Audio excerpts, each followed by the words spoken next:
A 36-year-old schoolteacher is brought in by the paramedics to the emergency department. This is her fifth presentation in 4 weeks.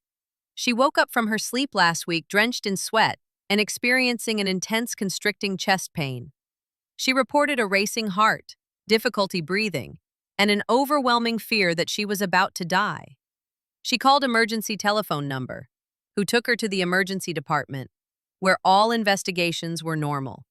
She was discharged with a diagnosis of panic attack, but she had a similar attack 2 weeks later. On her third presentation, she was referred to a psychiatrist. She had another episode last week, which was managed by the paramedics. Today, however, she said that the chest pain was far more severe, and she was also feeling dizzy, choking, with hyperventilation, numbness, and tingling in her left arm, which convinced her she was having a heart attack. The paramedics tried to reassure her, but she started screaming and flailing her legs and arms, forcing them to take her to the emergency department once again. She tells you that she thinks she is dying or going mad. She is terrified of having another attack and has insisted her husband take leave over the past week to be with her. She refuses to go out anywhere without him. She is avoiding her bedroom, as 4 of the 5 attacks have happened there. She is avoiding lying down and instead spends the night in her armchair. Her husband is extremely concerned. He is particularly worried as her father has a history of myocardial infarction and her mother has had a stroke. She has tried cannabis a few times, the last time being 6 months ago. She smokes when she goes out for a drink with her friends, usually once a month. They live in their own home, have no children, and have no financial worries. Physical examination. She appears calmer but shaken. She is drenched in sweat and still tremulous. She has tachycardia and tachypnea, but blood pressure, 130/84, is normal. There is no other significant abnormality. Her electrocardiogram is normal. Random blood sugar, thyroid profile, serum calcium, and urine drug screen are also normal. Questions. What is the diagnosis, and what are the likely complications? How will you explain the diagnosis and possible treatment to her and her husband? Let me answer your questions and formulate this case. This lady is presenting with a panic attack, which is a discrete period of intense fear or discomfort developing abruptly and peaking within 10 minutes.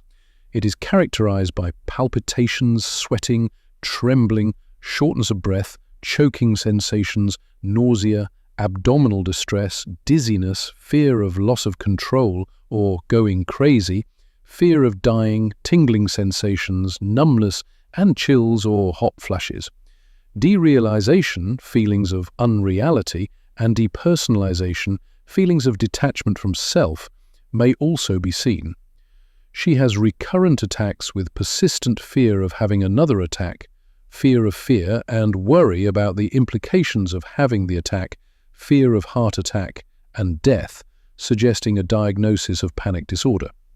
She is anxious about sleeping at night and is avoiding her bedroom and is engaging in the safety-seeking behavior of going to the emergency department or of keeping her husband next to her. This suggests a diagnosis of panic disorder with agoraphobia.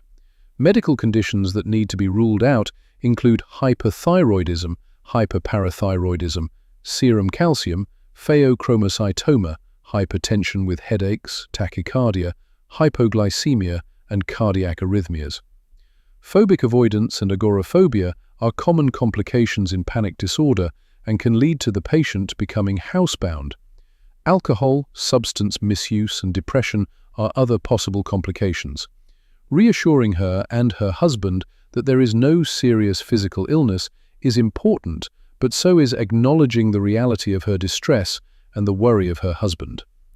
Cognitive behavior therapy with her will explain the link between emotions, fear, cognitions, belief that sleep may induce an attack, and safety, sleeping in the armchair, and how this is crucial as an explanation of the vicious cycle.